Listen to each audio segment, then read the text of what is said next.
We've adjourned the executive session and coming back into open meeting. Item number 2, discussion and possible action. Discuss and consider possible action regarding matters discussed in executive session relating to economic development negotiations.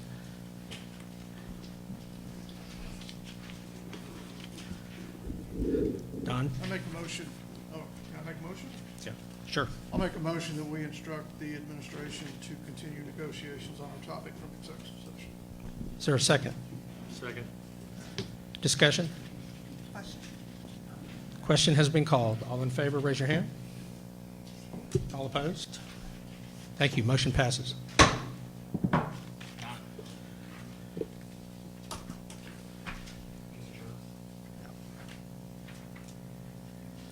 I'm now adjourning the special Board of Aldermen meeting for November 7th, 2019 at 6 p.m. Village of Salado, regular Board of Aldermen meeting, Salado Municipal Building, 301 North Stagecoach, Salado, Texas, November 7th, 2019. Scheduled for 6:30. It is now 6:50. Call to order. Call the roll, please.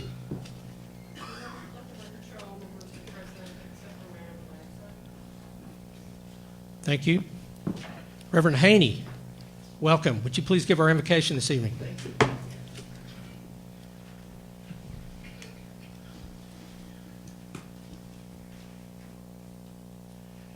Let me just say it's quite a pleasure to be invited, and we appreciate what all of you are doing, and you're in our prayers more than just here.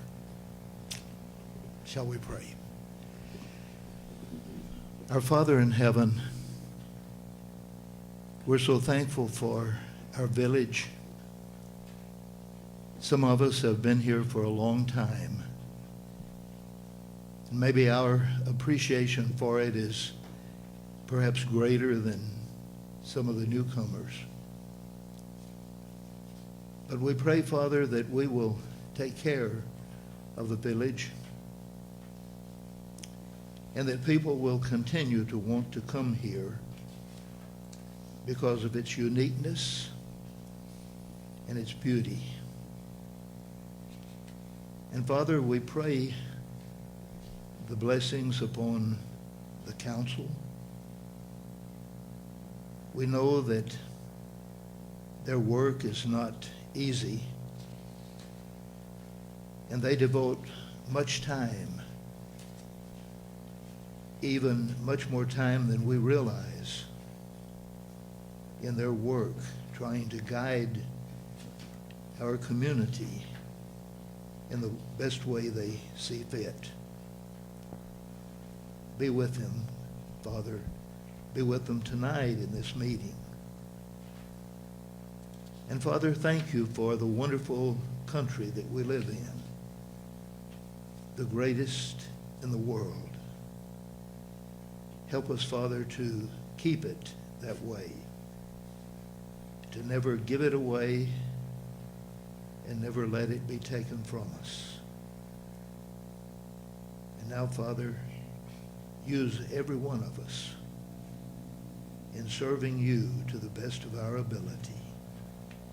We praise you as being our Heavenly Father and the guide of everything that we do. In Jesus' holy name, we pray. Amen. Alderman Coggin, I understand we have a special guest to lead us in the Pledge of Allegiance tonight. Yes, Mayor Pro Tem, we have a volunteer from the 8th grade in Salado. Seamus, could you please come forward? Seamus Flanagan is an 8th grader at Salado. He's active in the band. He plays the clarinet. He's lived in Salado 4 years, and he told me he's so excited to do this. All right. Would you please rise? Seamus, whenever you're ready. I pledge allegiance to the flag of the United States of America and to the republic for which it stands, one nation, under God, indivisible, with liberty and justice for all.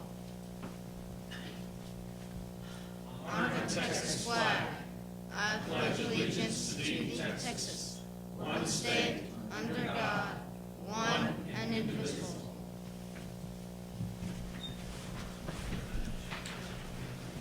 Seamus, thank you very much.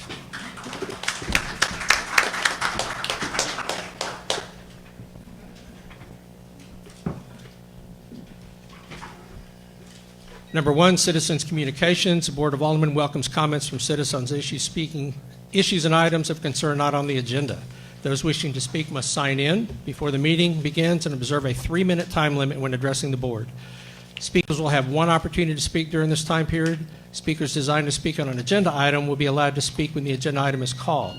Inquiries about matters not listed on the agenda will either be directed to staff or placed on a future agenda for the Alderman consideration. Our first guest tonight is Judy Fields.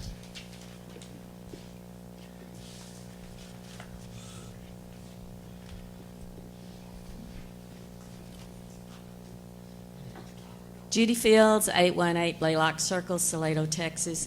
I'm currently the president of the Salado Historical Society, and I noticed on the agenda you were going to consider an official village flag for Salado. Recently, one of our citizens came across a flag that was designed and made by the ladies of Salado in 1859. It is a white field with a left-hand corner of a blue field with a large star in the center with 11 smaller stars surrounding that star. We don't know the significance of the 11 stars surrounding the major star, but we would like to delve into it, try to see if we could find a little bit more of the history on it. As far as we can tell, it is not a regimental flag. Regimental flags, when they were presented to the soldiers to take to war, indicated what regiment they were and where they were from. This is a blank slate. We would like for you all to let the Historical Society continue investigating this particular design before you make a decision on a final flag. I have pictures of the flag. I didn't realize this was on the agenda tonight, but I believe John Newman forwarded them to you in the emails. And I can bring those by Don Ferguson's office in the morning that he can pass to you, that you can have them to investigate and look at and to consider. But please, before you make a decision tonight, give us the opportunity to investigate this particular flag because it is a unique design and has a historical significance behind it. Thank you. Next speaker is Linda Reynolds.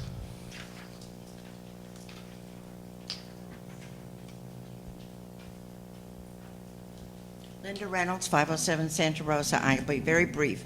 October the 17th draft in the consent agenda tonight mentions that the developer has signed off on the service plan for the annexation of the 50-some acres out on Royal. Because I read that, I came in and asked for a copy of the service report, and which I know tends to be fairly consistent with anything around here as far as what we offer anybody who's annexing in. But I haven't received a copy of it, and I just asked for it on Monday. But I think because it's supposed to be public that we should have a copy of it. If I don't have one, I'm hoping you all do before you make decisions. Thank you.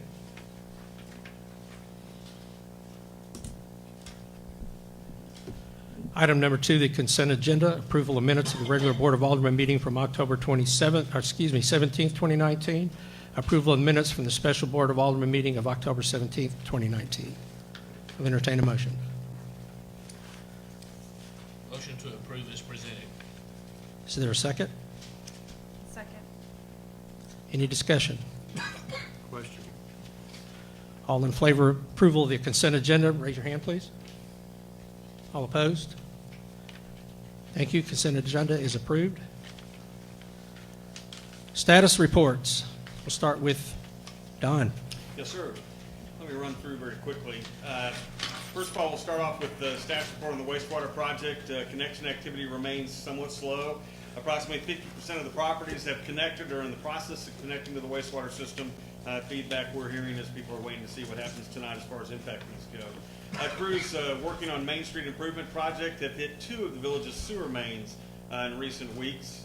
We met with the contractor this week to see what we can do about avoiding that happening in the future. The lines are marked, as are water lines, but as normally happens in closed construction like we're dealing with, you're going to have this happen. The damage has been repaired on those 2 lines, and the contractor is responsible for the cost, and they're paying for the cost of repair, not the village. Outreach effort is being planned to remind certain high-impact sewer customers of the need to have working grease traps in place to minimize the flow of grease into the wastewater system. As you know, we have an ordinance that actually sets out penalties for folks who do not maintain a certain quality of effluent that they're sending to the system, grease included in that. So we're going to be visiting with them, just reminding them. Most folks are aware of that, but we feel there's a need to remind them at least on a couple of fronts. The village has received a $294,857,000 check from the Salado ISD. This represents the reimbursement to the village for the cost of extending the wastewater service to the Salado ISD properties on Salado School Road and Williams Road. So that is good, and that deal's now closed. Staff's report on the Main Street Improvement Project. Crews continue installation of the lateral drainage on Main Street. It's a time-consuming process. That's basically the vertical cuts they're making on the roadway, and they'll be doing those up and down Main Street to tie in the drainage. What they've done is they came through, and at this stage of the game, they have dug the ditch for the drainage pipes. They will come back in after they get the laterals installed, and they'll actually drop the pipe in the ground, and then it should take off. They did some milling just a few days ago because they had some downtime, and the milling is actually setting the stage for the installation of the sidewalks. So you're going to get kind of an idea of how this thing's going to start to come together, hopefully in the next 4 to 6 weeks. More than 90 low-level decorative streetlight poles and fixtures have been ordered. We finalized that order last week with TxDOT. We had kind of a close call with TxDOT because they somehow had gotten an indication that we were interested in 19-foot tall poles as far as light posts, and we said absolutely not. And what we told them in the beginning, and continue to stand by the fact that we want light poles that are about the size of the decorative light poles in downtown Belton, which is about 13.3, 13.4. And so they've ordered those, and so we're good to go on that, and that'll take a few weeks to get those in. The contractor is working with Keep Salado Beautiful to minimize the impact of construction on the roadside gardens and the trees near the green walking bridge. As you know, the Keep Salado Beautiful has worked diligently to try to establish a garden that will eventually be a food production garden that they can give money and give food back to the community with. They were concerned, obviously, about how the construction was going to impact that, especially in the area of Rock Creek. And I think there's a comfort level that's been established, and they have a plan to restore those areas that would be damaged. So it was a good meeting we had with them this week. And lastly, demolition and replacement of the Rock Creek crossing is scheduled to begin January the 4th. As you know, that's a 40-day period where Main Street will be closed at the crossing with the detour in place during the work process. So we'll continue to remind people, be aware that's going to start January 4th. We think it'll be finished sooner than 40 days, but that's the window of opportunity the contractor has. The project itself at this stage of the game is still on schedule and scheduled to be complete by spring of next year. Staff's report on Salado STROLL. As you know, STROLL's coming up December 6th and 7th. And December 13th and 14th, the 2 weekends as we normally know. We have off-duty officers that have been secured to supplement our Salado Police Department manpower with both STROLL weekends. It'll be all officers on duty during this time frame. We have 3 multi-passenger golf cart trolleys that will be used to shuttle STROLL goers along Main Street and Royal Streets on both weekends of STROLL. We'll also have some trolleys operating the night of the parade, which will be taking place on Thursday, December the 5th at 6 o'clock. We also have secured some portable light systems to basically illuminate the street crossings, much like we did last year. That was pretty successful in helping people see where to properly cross the streets and try to keep them out of the dark as far as where they cross the streets. Along these lines, I want to pause for a second and ask you all a quick question, and that is, we need to know whether you all are interested in being in the parade as a group, individually, and you know, we need to try to figure that out pretty quick as far as whether that's going to happen or not. If you're going to go individually, then you're going to need to find cars for that. And we've talked to the parade organizers about the possibility of finding vehicles for each of you if you want to do that. In years past, I know we had a trolley where everybody rode in the trolley one year. I think the next year the attendance was a little scant because people had other commitments. What is y'all's desire as far as that goes? Do you want to be in the parade? I have cop duty, so I won't be there. Cold? Anybody up for that? Just let me know We if just you plan on can. being on our own. Yeah, just let me know if you can early next week, because we need to try to line that up if we can do that. We will not have to pay an entry fee, we were told, and of we're going to participate either individually or as a group. Staff's report on some miscellaneous item applicants needed for vacancies on the Economic Development, Tourism, and Parks Boards. Anybody interested in that, get your application in. We have them available online. Also, you can pick those up here at City Hall. Staff's in the process of exploring leads on a potential Eagle Scout candidate to acquire and install a flagpole at the municipal building. I know Alderman Coggin has been visiting with the superintendent of botany, and we think we may have the name of somebody we're waiting to get some confirmation on. The new solar panels and controllers for the gateway signs have arrived and they're paid for. Installations now being scheduled. We told them our goal is to try to get that done if possible before Thanksgiving, and I think we'll hopefully be able to pull that off. Judy, we're available and aware of the flag. In fact, we forwarded, all of us got the copies, and it's an interesting flag, much better than the one that was rolled out at the last meeting. We've asked Troy Kelly to take a look at that and see what he can do about freshening it up in the interim while you look at it. No decisions to be made yet. Once we get a cleaner copy of it and a cleaner version of it that's comfortable, we're going to bring it to the board with your input too before a decision's made. But we think it's a neat idea to try to use something that has some historic value as opposed to a homemade flag. And finally, the initial section of the Sanctuary Residential Development. As you know, a few weeks back, they submitted their plat for the first 186 homes, 187 homes, I believe, of the two-phase development or two-part residential development that they have planned. Received notification last week from Sanctuary that they are now considering scaling that first phase of the development, that first portion of the development, down from 187 and breaking that into multiple phases, with the first phase being somewhere in the neighborhood of about 40 homes. They're in the process of looking to see how they can make that happen. We hope to hear something from them in the next week or two on that, because they're anxious to try to get work started. But it looks like they're going to start small and grow big. At least that's what they indicated to us in the phone conversation. Lastly, very quickly, a status report on sales tax collections. The November sales tax check is in, representing September sales, down about 5%, $42,641 was the check. Despite the decrease, it actually was the third highest November sales tax check in our history, and we're about 4% over the November average. Fiscal year to date, we're right on track, 16% of the year done and 60% of the budget in. So that's where we are as far as our status report from the administration, Mayor. Any questions of the administrator?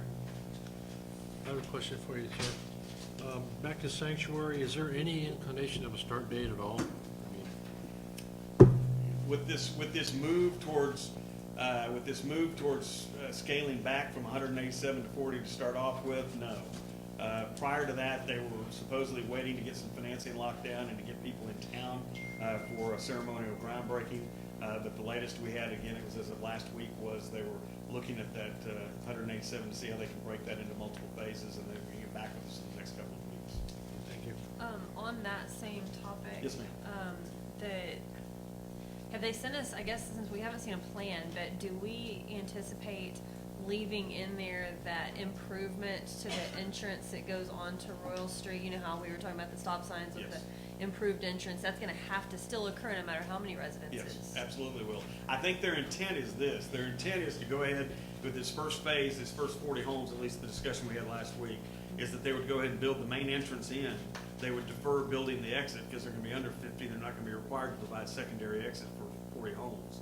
But they would do that and then add on the second exit when they build the second phase, the second group of homes. But absolutely, they know the first end is going to have to be built the way that we require them to build it. We have seen plans for that, and we've approved plans for that entrance, and it's good.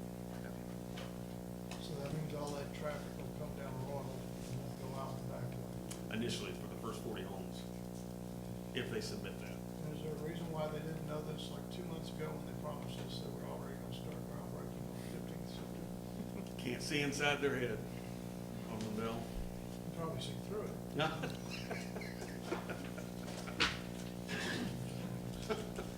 Don, is, Maybe a scary sight. with the current situation with the sanctuary, we've got 5 acres out of the deal, correct? For where the wastewater treatment plant is located. And is there any cost that the village is losing or paying or anything because of the sanctuary delayed? Or, I mean, I'm not really sure on that. Can you explain that? Well, hard to understand where you're going on it. Well, Obviously, with the delay in the construction, we're not getting tax revenue. We're not getting the indirect sales tax benefits those type of things. As far as if there's anything financially that we're paying for right now, you know, you're ramping up connections to the wastewater treatment plant, so there's a deficit in revenue, in sewer revenue, as we all know. So I guess you're paying some of that if they were built and in place, you may not be able to pay that. So you can draw some assumptions about that, but is there anything that I can literally write a check or tie a check to that we're losing? No. If there's not ever a house built out there, how will that impact our village? It's going to impact the village. Is the concept that they still own the property? I'm just saying, if there's a house out there, I mean, if the sanctuary keeps the property and doesn't build a house out there, how's that gonna impact the sanctuary?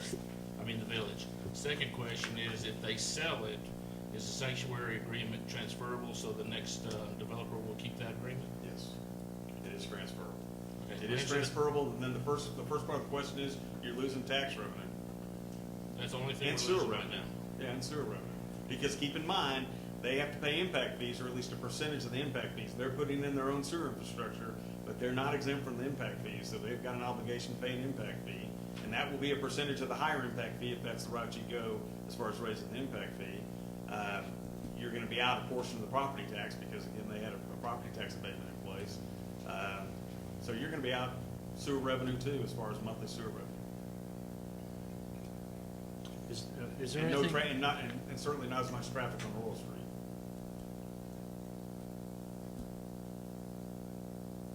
Thank you. John, do you have a question? Yeah, it's not important. Thank you. Any other questions? Is there a point in which they become a breach of their development agreement? You unfortunately do not have a phasing restriction or a timing restriction in that development agreement right now, the way it was drafted.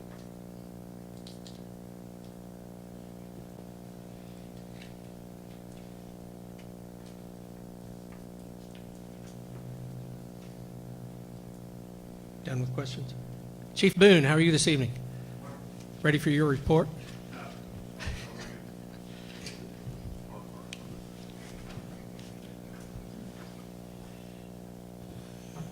All right, good evening. So in October, had fewer calls for service than last month. Last month, if you remember, was a pretty busy month. Reports about the same. Citations a little bit down from last month.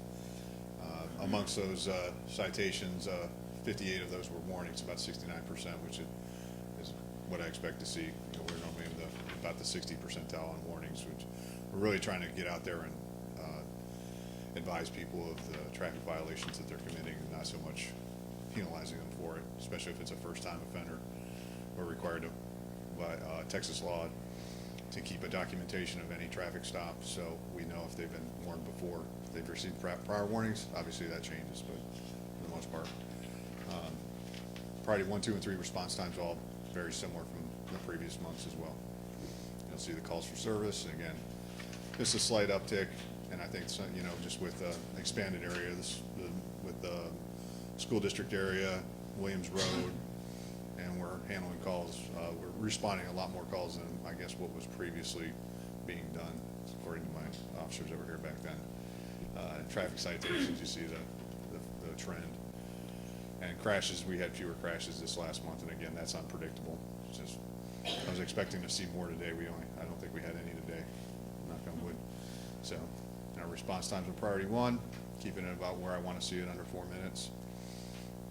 Same thing with priority 2, and then priority 3s were about the same from the past month, so we're doing well there. Had a total of 176 house watches last month. There's houses that we went to on a daily basis. Some of y'all submitted them as well, so we go out and check your doors. If those of you who have cameras, you're going to see us on your camera. So, cops program, we're preparing for the parade this weekend, also the Christmas parade, and obviously the stroll. We added our cops application to our website, and along with the Are You OK program, we finally got that up and running. So if you have somebody, a senior or somebody that's disabled, or they want us to check on them, if they fill out the application, get it to the police department, we'll get our cops involved in that, and what they'll do is on a weekly or however often they want them to be called. Our cops will be calling them, verifying they're okay. If they don't answer, police officers will be contacted to respond to their house to check on them. So it's a very successful program in Belton. We'd like to continue that here. And again, house watches with our community outreach, and also Are You Okay? So again, forms are on the webpage. Questions? I have a question. Yes, Chief. sir. Regarding the school officer that we have, Yes, sir. has he received special training that would preclude you from rotating the officers through that position? Yes, sir. Make everybody cross-pollinate? What we're planning on doing is having officers, once we get fully staffed, the officers are going to work with John on occasionally to see what he does, but there is specific training for the school district for to be an SRO. There's a level 1 and level 2. John had the level 1 coming from Copper's Cove, and he just completed level 2. So it is a quite extensive and expensive training. So we do want to cross-train him, because if he happens to call in sick, he gets injured, we can temporarily fill him without somebody going through that training, but they'll be aware of what the job entails. Thank you. You're welcome. I just want to let everybody know that the chief actually does go out and do the house checks. Saw him personally doing one, so it's, Yeah, thank you, he Chief. was watching me from his balcony. I was out there walking around somebody's house. So, Thank you, Chief. you're welcome. Shane?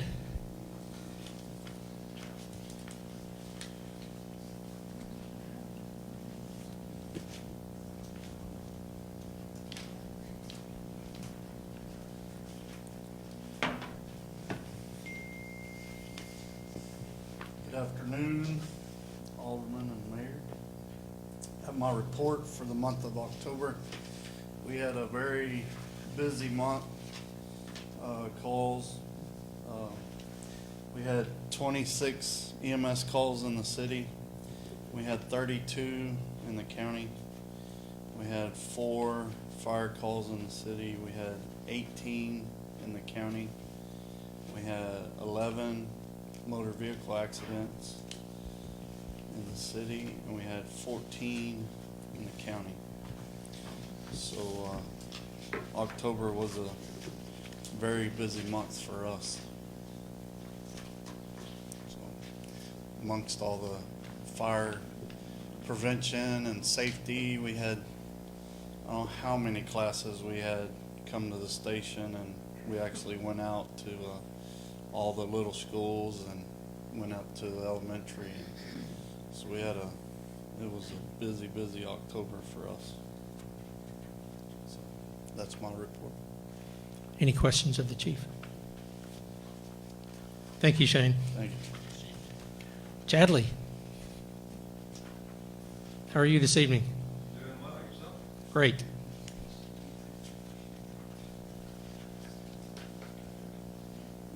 Thank you. So the first slide is just an overview of some different things that I worked on throughout October, not including the getting all the fiscal year 2020 marketing plan activities going, which I'll talk to in a minute. Assistance with the Day Tripper program. As y'all know, this aired earlier this month, and they filmed it in August, September, and they have an average of about 60 or 70,000 views. This was not a paid advertisement. We did not pay to be a part of it. I also would like to note that our office had no influence over the locations that they filmed at. That was completely decided by the Day Tripper program staff.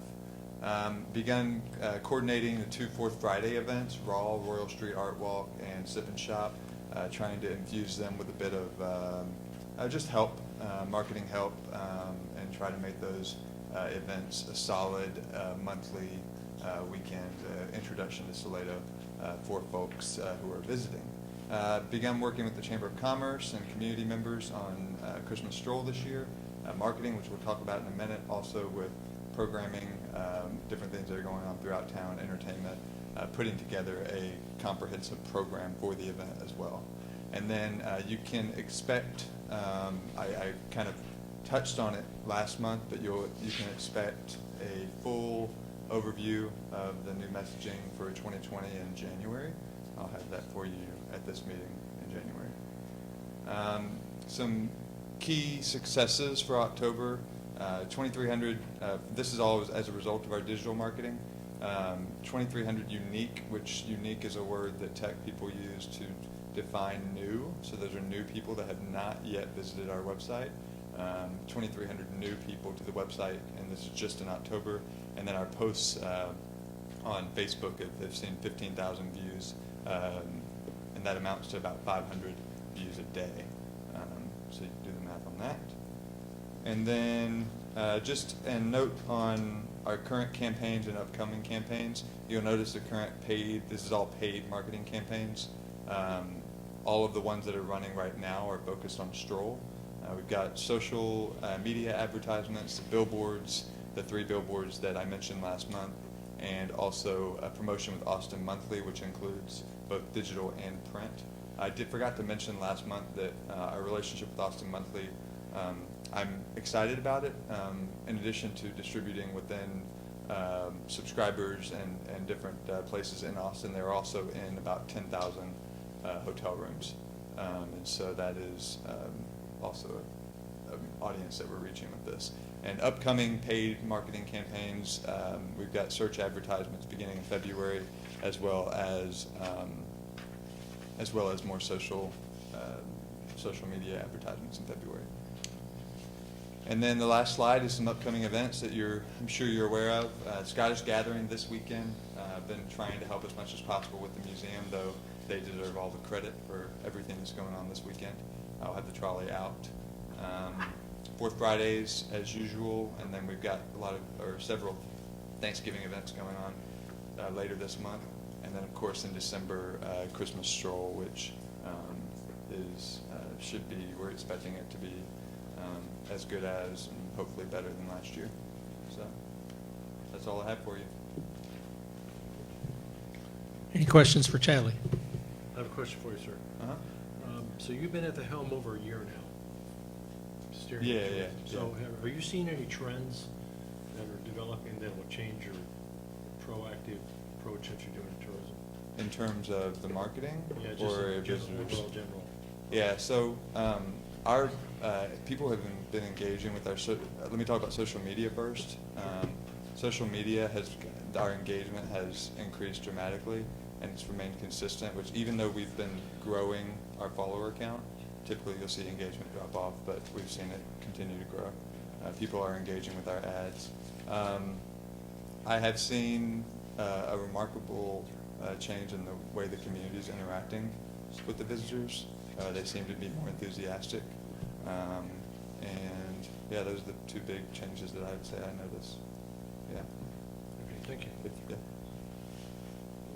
Apparently we see that there's 2,300 unique visitors. How's that tracked? How do you know they're unique? It's through Google Analytics. Okay. There is, Google provides tracking information. They're following all of your movements throughout the internet through IP addresses. And so it's 2,300 different IP addresses that have visited our website. Okay, so what is our action once we have those 2,300 and analytics has captured those? What is our follow back to them to tell them we saw they were there and they were interested? We don't actually know specifically who they are. We know they're there. We know they're visiting our website. We can tell how long people on average are staying on our website. Our goal is to get them to stay longer. We know generally on average how many pages they're viewing on the website. We don't know who they are. We can see where they are. I'm happy to provide more detailed analytics on that. We can tell where they are geographically, and we don't know anything else about them. So we can't necessarily target them. What we can do, and what we are doing, is what's called retargeting. And so when they visit our website, that IP address it stays with them, stays with the device that they looked at our website on. We can send an ad to them on that device, knowing that they visited our website, and that would be a retargeting effort. Would that also work through Facebook or Twitter, where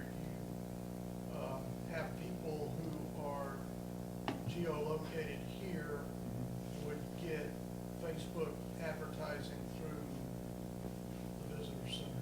Yeah, we don't advertise through geolocation. We have this area and actually about 30 miles radius excluded from our advertising. So we're only sending ads to people that are out of market, trying to bring them in market. I think I'd like to see us, or at least investigate, Yeah. looking at, I mean, this past week I was in Cincinnati, and I got so many political ads for the Kentucky governor's race that you wouldn't believe. And I'd like to see where when people travel through this area and they're on that social media, that they see a presence of Salado show up into their footprint. Okay. I think that'd be something worth looking at. I understand we're looking at out-of-market people, Right. but if people are traveling through here and they're on that medium, it would be nice to put something in front of their face that says, this is who we are. Okay, yeah, no, and the benefit is that's completely customizable. We don't have to exclude this area. Yeah, and we can even do it for short periods of time. Yeah. So if there's say for STROLL, we could send them an ad about something else regarding Salado while they're here during STROLL. So, yeah, I'll be happy to provide more detailed things. I'm not saying that's what you have to do, I'm just saying, to me, that is a logical step. It's a very good idea. If you're capturing that kind of data, then let's use that data and go back to it.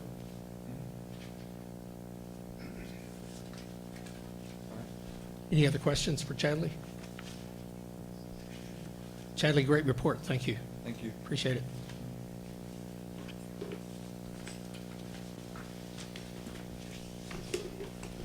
Item number 4, hold a public hearing on the proposed voluntary annexation of 54.029 acres located northeast of the intersection of Royal Street and Smith Branch Road. Don? Yes, sir.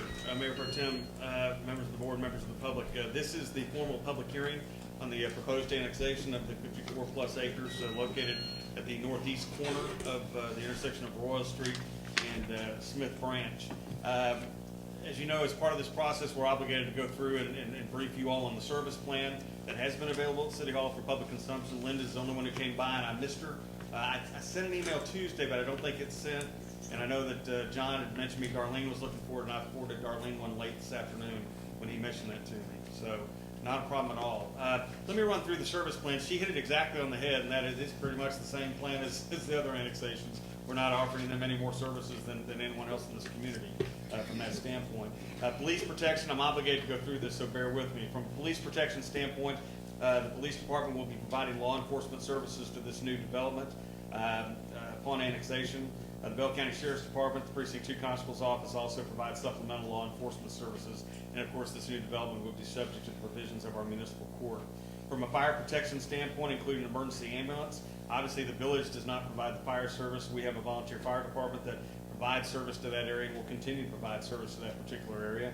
The fire station number 1 is the nearest fire station located at 205 North Stagecoach, about 1.49 miles from the subject area. EMS service obviously is provided by Temple EMS AMR, and that ambulance is staged at the other fire station on 2484, about 3.5 miles away from it. So subject area, as I mentioned, is Temple EMS AMR. Solid waste collection, obviously from an existing service, it doesn't exist on the property, but it will exist on the property as part of their annexation into the community. As you know, they have applied for a wastewater service. They have a capacity letter from the city. They will be responsible for funding the extension of the service to their property. We paid for a design that they will reimburse us for that extension, but they will be served, the development itself will be served by the Village of Salado wastewater system.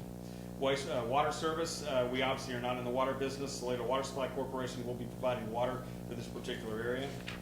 Sanitary sewer service, retail wastewater service, we talked about that. Solid waste collection, that obviously will fall under the same parameters as the city, and that is we have a couple of providers of that service, and they'll have the provider of their choice to choose from, and we of course get franchise fees off that, but the village does not provide garbage service to properties in the village right now. We simply allow it through franchise agreements. Maintenance of roads and streets, obviously once annexed and the roads get turned over to the village, we will assume responsibility for maintenance of those roadways that are dedicated to the public. Parks and playgrounds and swimming pools. The existing village of Salado currently maintains and operates 2 public parks. We're not building a new public park for this development. There will not be a park development in that park. They have stepped up and done payment in lieu of, as we've talked about back in the past regarding this development. But that's the situation as far as parks and playgrounds. Library service, we're not in the library business, but we do have a library district which will service this particular development. Street lighting, as you know, we provide limited street lighting in the downtown area. At this stage, again, the village does not have any plans to provide any street lighting in the subject subdivision. The village of Salado, as far as planning and zoning services go, will obviously assume responsibility for planning and zoning in this particular area. Also development services, which means building permits will be required from the city, as well as any type of zoning or variance or subdivision issues that may come up upon annexation. Electrical service, we're not in the electrical business. Currently, the numerous retail companies provide electrical service in Salado. Encore, of course, is the electrical transmission and distribution service provider in this particular area. We talked about building inspections and code enforcement would be ours. No other strange nuances to it. It's pretty straightforward. From a school district standpoint, there are no plans to build a school on that facility. We have notified the school district of this annexation, though, and have advised them that they need to be understanding of that is the fact that there are a number of lots in the subdivision and that there's a high likelihood that this will increase student population in the school district and potentially have an impact on their future facilities. So with that said, the annexation is before you. It is a voluntary annexation that's come before us. We're a Type A city, which means we can't go out and go through an involuntary annexation process. And with the changes in the state law, quite frankly, there really is not an involuntary annexation process anymore because cities that are not general law cities have to go through public votes in situations. In this situation, they petitioned us as a single property owner, so they come before us.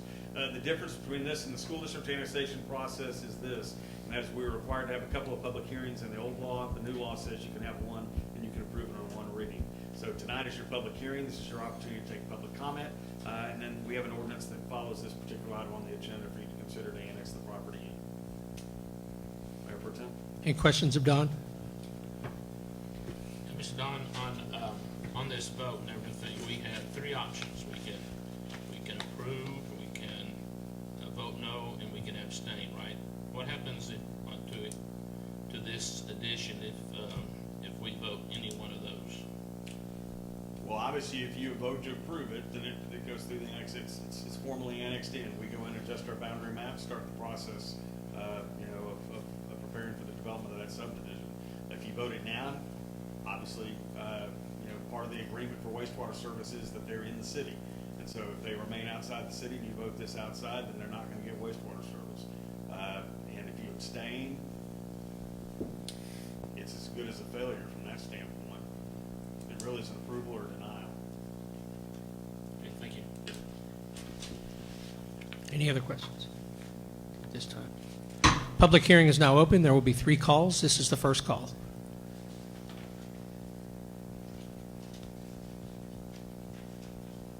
Anyone?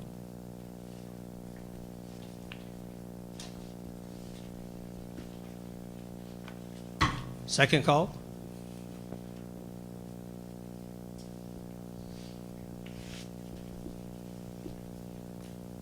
Third call?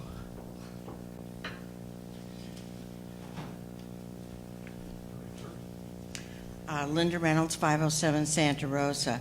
I did just read through some of the service agreement, and I wanted to make a couple of notes. Number one, this whole annexation of the development of 170 plus units on 50 acres that butts up against Mill Creek was passed in the spring by 2 gentlemen who are no longer on the board, Mr. Jackson and Alderman McDougall. They were the only 2 votes that voted for it. Everybody else was not there or whatever. So this whole thing began with just 2 aldermen who were going to be off the board in a matter of a couple of weeks, but they voted for it. I noticed that the Drake land developer has a stipulation in these papers of being able to disannex if the village does not do what it has promised. I don't understand for sure yet what their impact fees will be, given that that is fluctuating at this point, or whether that's already set for them, the impact fee they'll have to pay. I know you're considering up to $5,000 something for each unit now. They also have, there's no time limit about them getting building. I think we discovered with the sanctuary there's a fault there that we have no control over, trying to encourage people to get developing when we didn't put it in the contract. I know that when Mr. Rosman came before the board last spring, he agreed to a 4-year, and the board voted to agree to a 4-year build out, that he had 4 years to still have the sewer. But the question is, so we may be fluctuating with this developer and empty land for 4 years, no more sewer, no more people on the sewer. And I just think we need to start getting these people pinned down if they're going to come into this village and join us. And we need to start getting their tax dollars and their impact fees and their sewer usage, so that we're not sitting around here with empty land year after year after year. Thank you.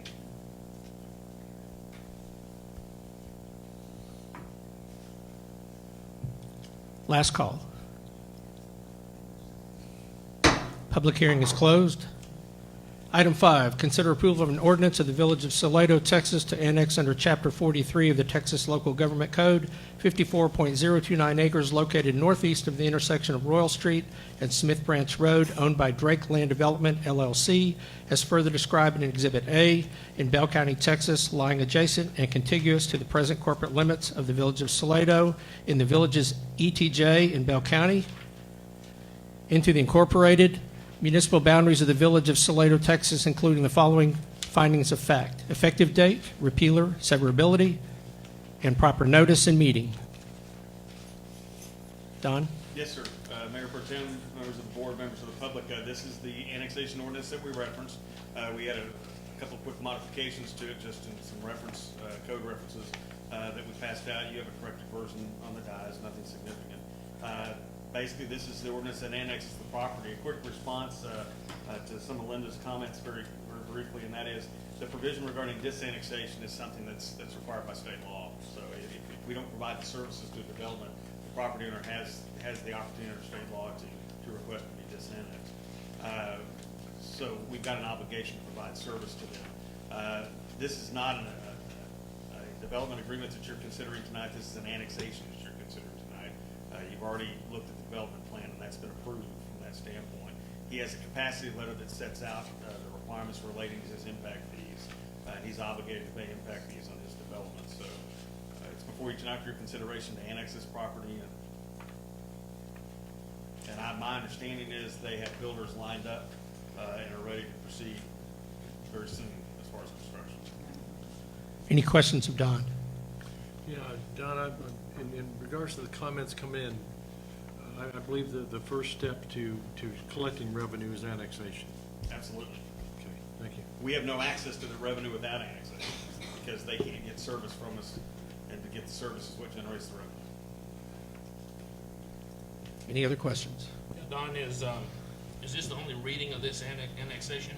Yes, sir. Once, if we approve it here, it's said and done? Ready to go. And what costs have we expended drafting up or design work, or what kind of costs have we expended on this action so far? Basically, the cost of the advertising in the newspaper, and we drafted the ordinances internally. We had minor legal fees from the standpoint of review of what we drafted internally. So we've kept this to a bare minimum, unlike the school district, which was pretty expensive. And my last question is that I've always had I voted no against this development from day one, and I was wondering, there's no way we can apply our new development kind of calculations to redo the plat to show a more Salado friendly kind of, or is it going to be very small lots out there forever? You've approved it. It's approved as is. Well, you didn't approve it, but it's been approved. You know what I mean? So you can't go back on that situation. Okay. Not without getting sued. John, this currently raw land sitting in the county, correct? Yes, sir. ETJ. Is it ag exempt today, or is it not ag exempt? Do not know its tax status. I do not know if they've any livestock on it. When it is annexed, it'll come into the village and it'll be taxed as whatever its fair market value is, whatever Absolutely. the market value is. Absolutely. There's no agreement for anything different. Any other questions? I will entertain a motion. Motion to approve. Second. Been a motion and a second. Discussion? Don, so this is like loosely related to this, so go with it. So with this development, I just think, just kind of reminding everyone that we need to be considering, maybe a wildlife plan for that area. Because, your deer are living in town, but your predators are living on this property.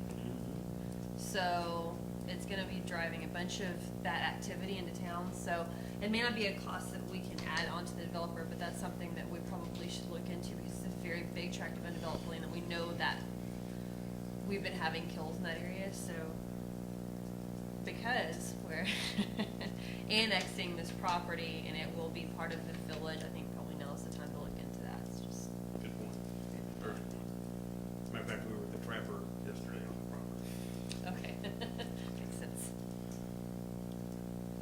Please let me know when you finally trap that animal. We'll get it. We'll get it. My backyard backs up to this. We're not far. Question. Question has been called. All in favor, raise your hand, please. All opposed? Ms. Secretary, did you get the vote? Thank you.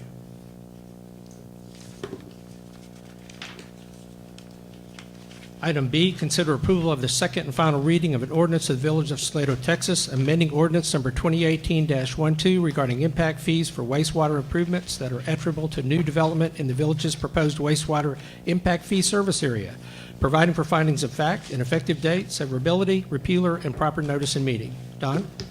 Yes, sir. This is basically an ordinance that's drafted per your direction.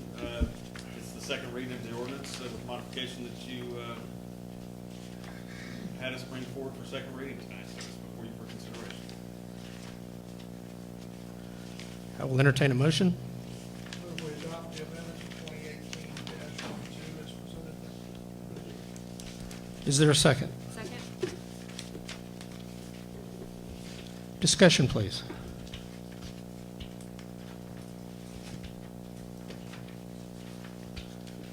Question has been called. All in favor, raise your right hand. All opposed? Motion passes.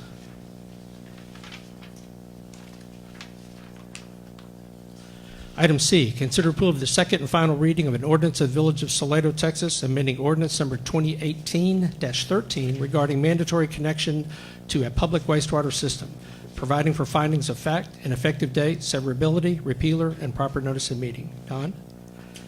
Yes, sir. This is basically, again, the second reading of the ordinance that was presented to you at the last meeting. We have made the modifications as they relate to violations.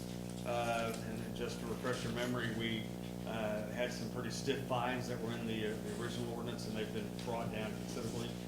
Specifically, the proposed ordinance reduces the criminal fine for violations from up to $2,000 per day to $100 a day. In addition, the ordinance reduces the civil fine from up to $5,000 per day to not less than $50 or more than $100 a day. And of course, we added back in the provision relating to the city having the ability to go connect property if necessary. And I stress if necessary, it's not will, it's may. So it's before you today for consideration for second reading. Any questions of Don?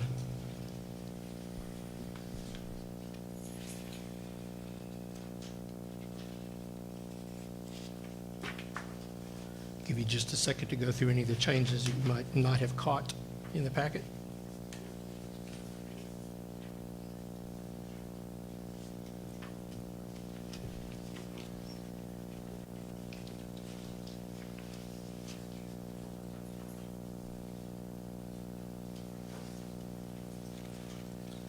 Is there anyone not ready to proceed? I will entertain a motion. Make a motion that we accept the amendment 2018-13 as presented. Is there a second? Second. Motion has been first and seconded. Discussion, please.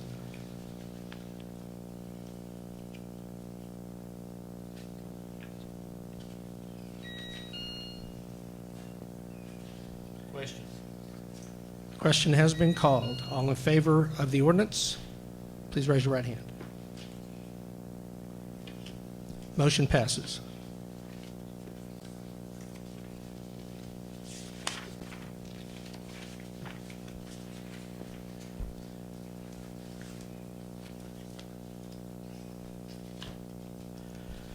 Item 6, discussion and possible action. Item A, discuss and consider possible action regarding the potential refund of wastewater impact fees collected from property owners in the initial service area for Salado wastewater system. Don?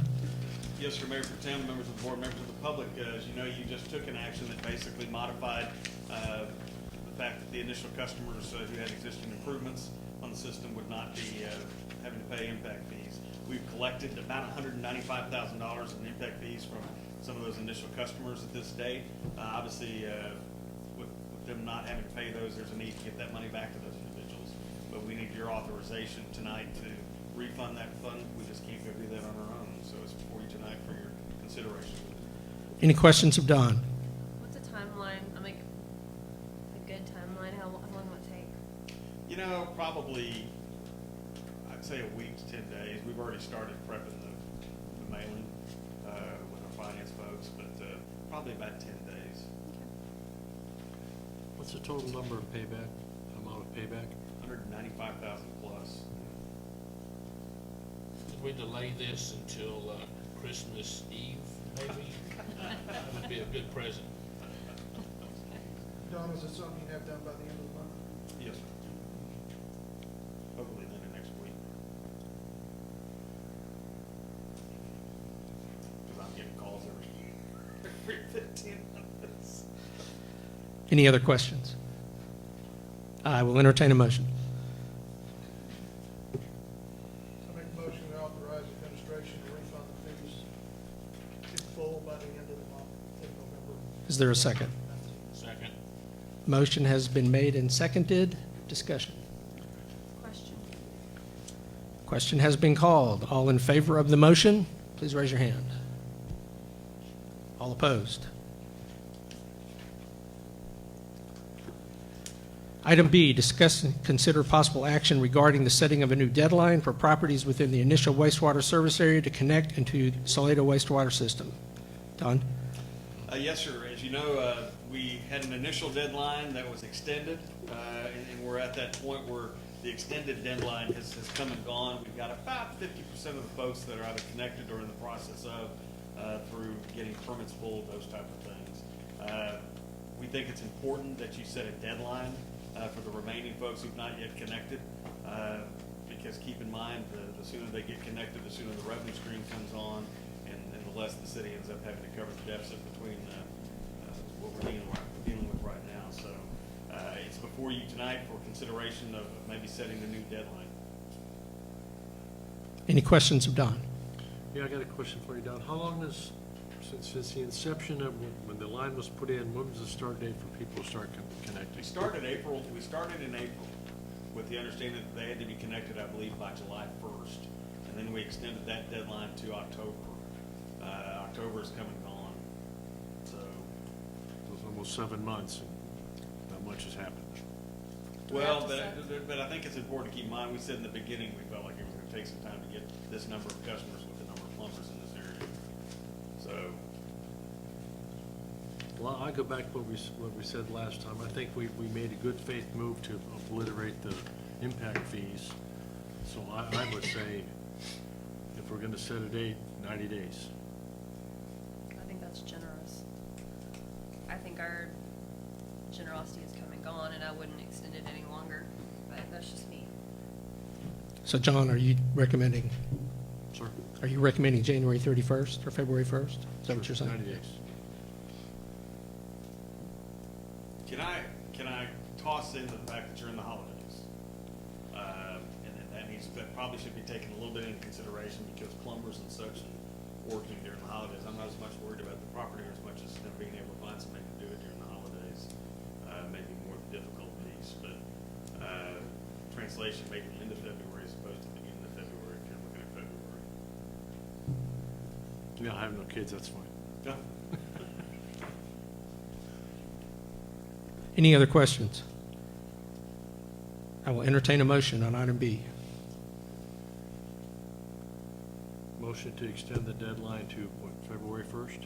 End of February. End of February, February 28th, 29th? I made it. Get an extra day.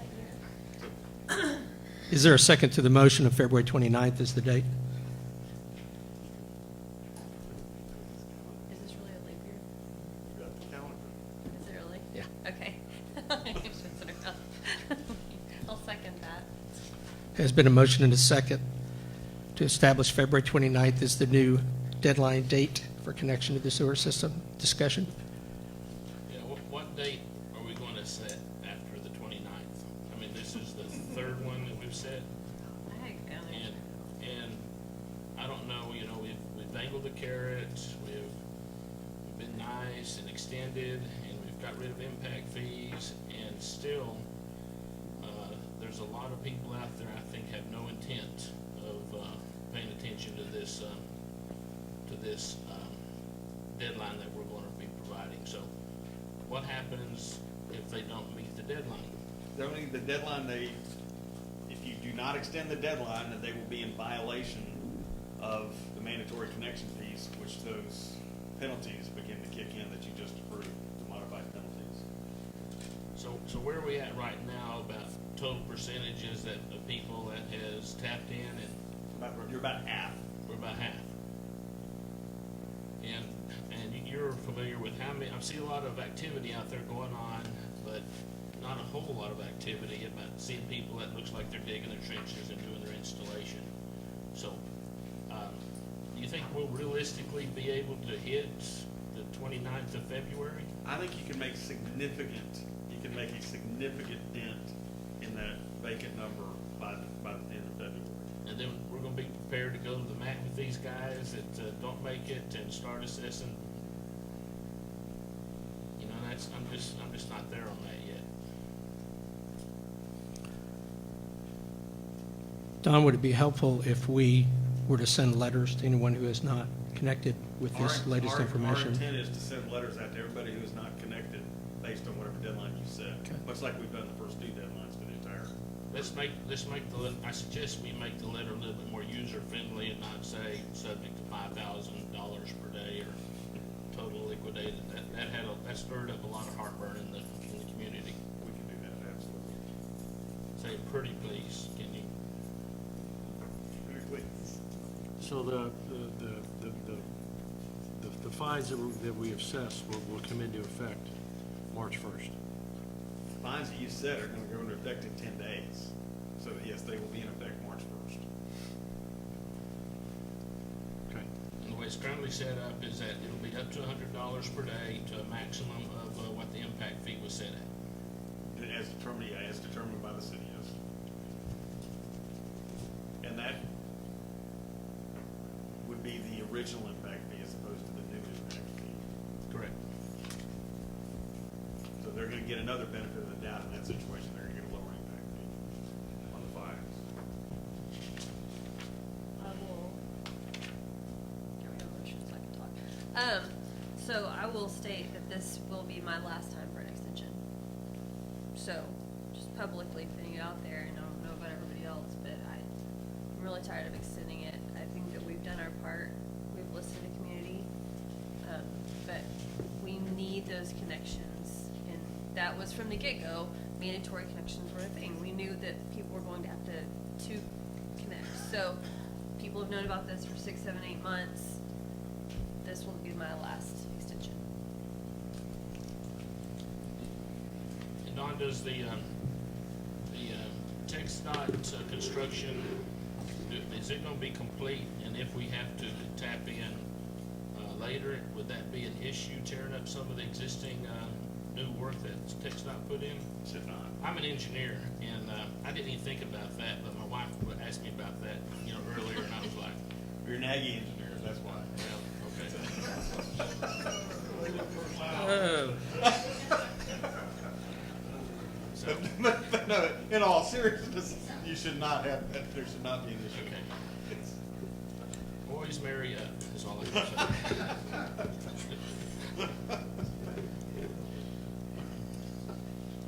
Any further discussion? Well, still not, you still haven't convinced me, we can say, boy, this is it, but I don't think it's gonna do any good, so we'll see. Hear a call for the question? Question. There's a motion and second to establish a new deadline date for connection as February 29th, 2020. All in favor, raise your right hand. No opposition?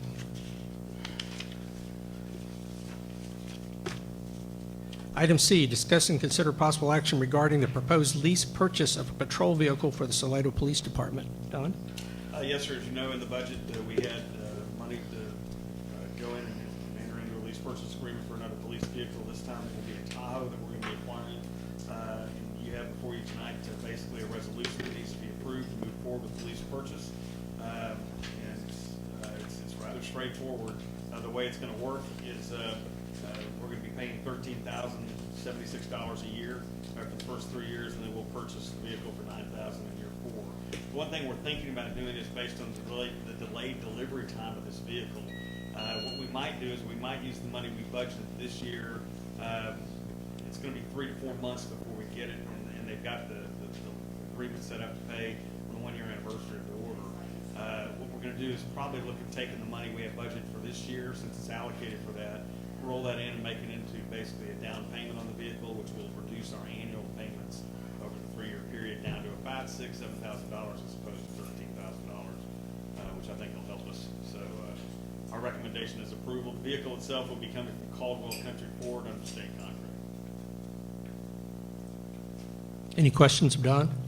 I got a question for you, Don.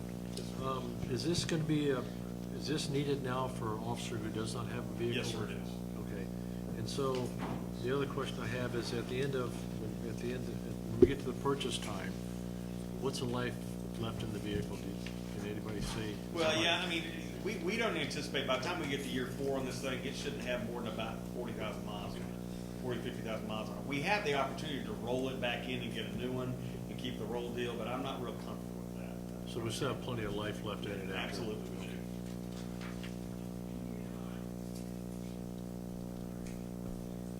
This will give us an Explorer, pickups, and a Tahoe, so the only thing we're missing is a Charger. We're not gonna get a Charger. So every officer will have a vehicle? Everything. So Don, With the exception of the chief. this $39,228 total cost, is that equipped with everything that goes in it, or is there going to be an equipment cost on top? No, largely it's equipped. There'll be some side stuff that we'll still have to put in there, but largely it's equipped. Thank you. Any other questions of Don? If not, I will entertain a motion. Move to purchase a new vehicle as presented. Second. Been a motion and a second. Discussion? Question. Question has been called. All in favor, raise your right hand. Unanimous. We will move on.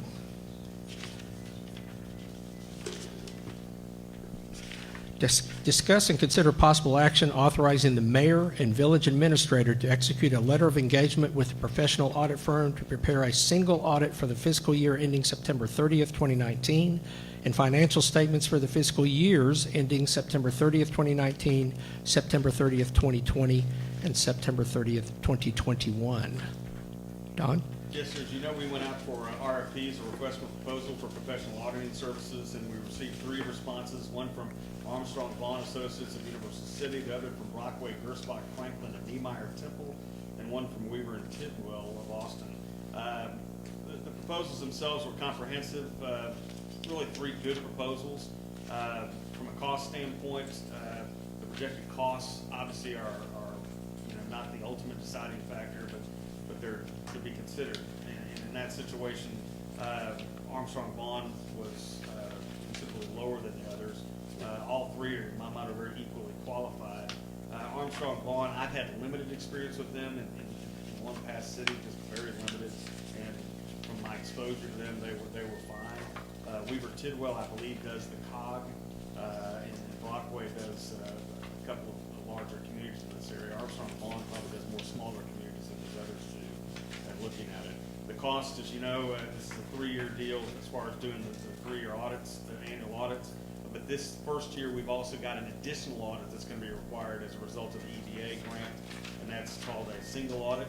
And the cost of the single audit is expected to be no greater than $3,260. That's $3,260. The first year it's $15,985. The second year goes up to $16,000, and the third year goes up to $16,25. It's under what we had budgeted, which I think is encouraging from that standpoint. From a timing perspective, Armstrong has indicated that if awarded, they will get us an information request next week and could potentially be on site doing their work in December. Shouldn't be a real big issue. We talked to them about making sure that in the engagement agreement, if it's approved, that we move forward, that the engagement agreement would be a not to exceed number, with the understanding that if we're able to assist them and cut down some of their staff time, that they can come in under that. They have no issue with that. And I think with our finance person, she's pretty used to being on top of that, being with the auditor every step of the way, and quite frankly, reducing their costs. So that's our thought process. Any questions of Don? So our commitment to them is $50,000 over the next 3 years. Yes. What was our commitment to Forest Brockway's price? Significantly more. Was it significant? Is there really a reason why we're not going with a local firm? You know, first of all, I'm an advocate. I've been managing for 21 years, and I will tell you, I'm an advocate that you should vary and you should break out. I think there's a benefit to not having a local firm from a standpoint that you've got an independent eye. But I think you also need to understand this, and that is, this is a 3-year deal, and I think you need to go back out on the streets in 3 years. And we've been with the same auditor for many, many years. He told us basically he was not going to be able to perform this year, even before we went out for an RFP. We were planning to do it anyway, but he doesn't do single audits, which is specialty auditing. So,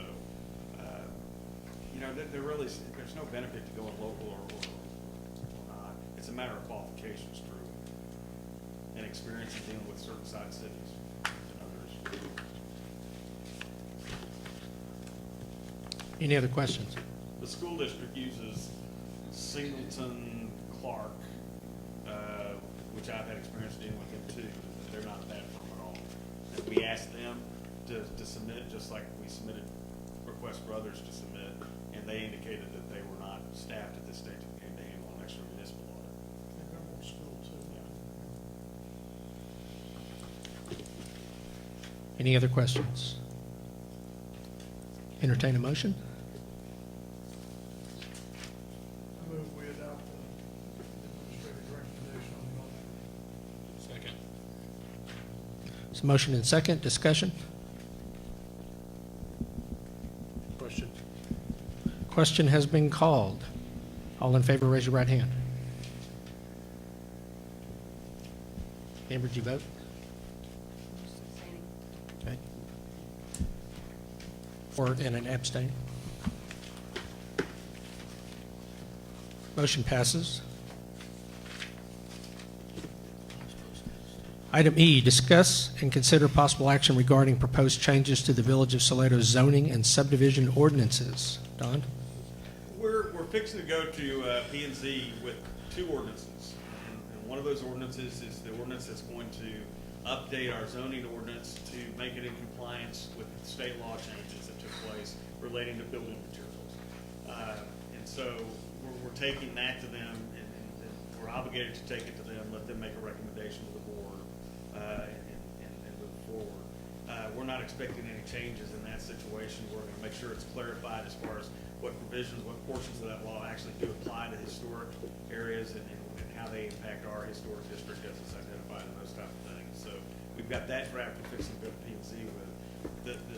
We're also going to go to bring them the planning and zoning, or the subdivision ordinance change, to bring that in compliance with state law. P&Z will take it to them and get them to make a recommendation on that. I put this on here in large part for this, because I think in the discussions we had regarding the subdivision Stenton Mills, when there was some discussion about the modification changes, I think there was some interest expressed by at least one member of the board about this board not having to pass judgment on plats and maybe leaving that to P&Z, since they have the authority to pass final judgment on the plat. And so I wanted to put this here tonight to see if you want me to include that in the language I take to P&Z, or just leave it the way it is right now, where certain cases it comes to court.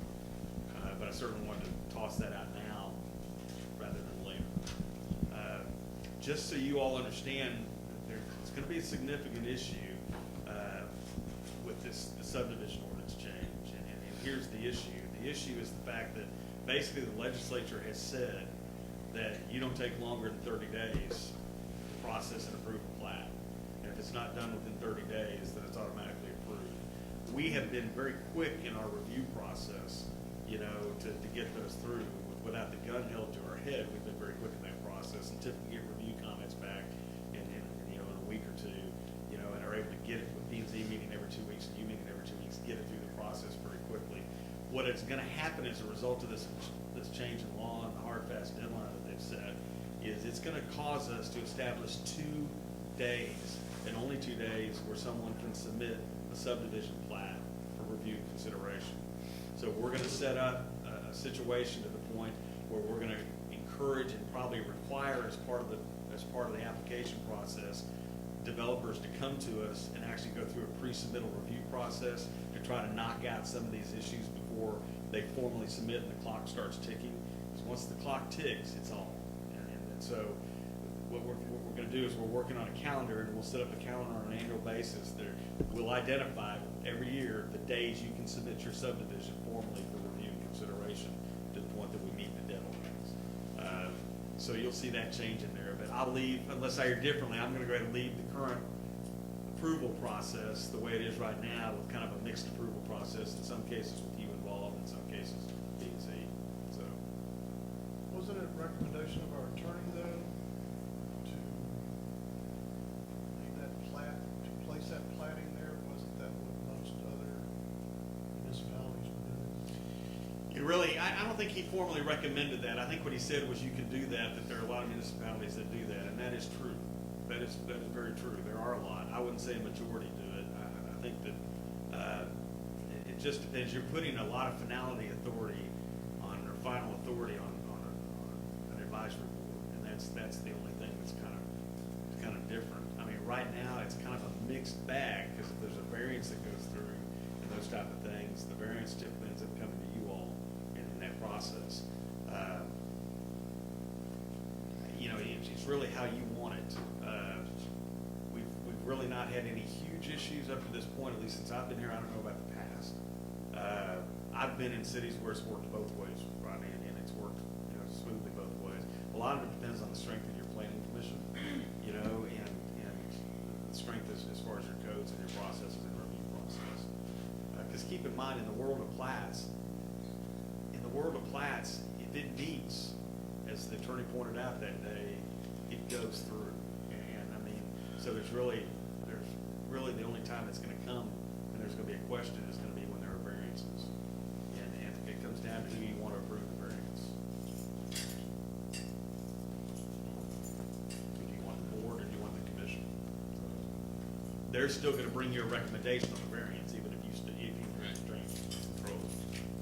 I'm still real comfortable with the current procedure. It seems like that the board there's a lot of turbulence that gets created that I'm not real comfortable with them wading through. Any questions? Do y'all feel like you need to discuss this more before we do a motion? I will entertain a motion to open the item for discussion. Basically, the motion would be to direct staff to proceed with presenting those ordinances. Well, I'm sensing that there needs to be discussion without questions. Yeah. So just open the item right now for discussion, so we can put it on the table. So that's what I was entertaining, just a discussion. Sure. Someone wants to do that. I'd like to move motion for additional discussion. Is there a second? Second. Now you're free to discuss. Okay. All my discussion, I said, for the record, is back on the board. That's kind of where I was wondering. I was Thank you, wondering where Mike. we were going with this thing. It sounds like we're just going over it again. Okay. Yes. Turbulence is key word. I thought there might need to be some discussion without questions before a motion is made. So, actual motion. Any other discussion?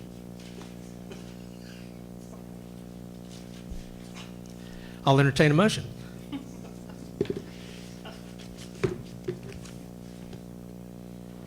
I move we direct staff to proceed with his changes to the ordinances as presented, and also to maintain our current process of the VOA approving the final plat On various cases. on variances. Is there a second?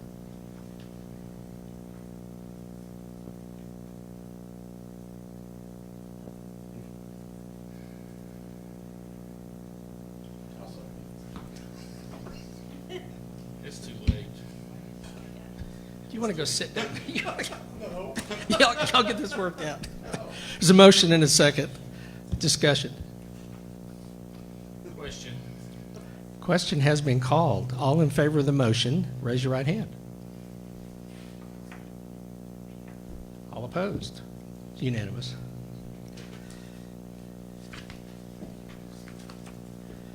Before we adjourn, I would respectfully ask that if you're so inclined to do so, would you offer Mayor Blanchett up in your prayers this evening for a speedy recovery from his incident earlier this evening?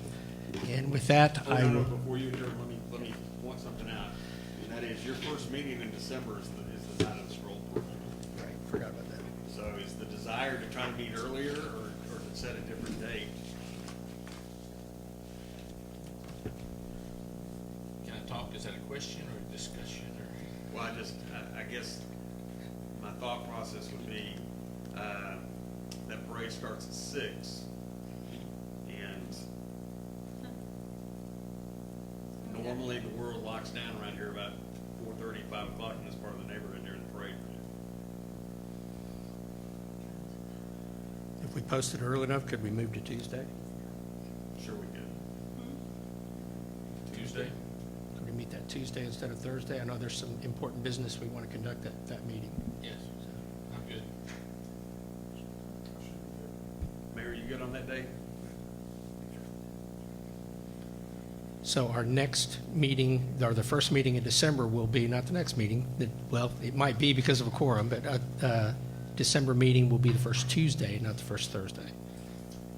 We will act for it. December 3rd. Third? Thank you. I was trying to get my calendar up. I couldn't get my thumbs working.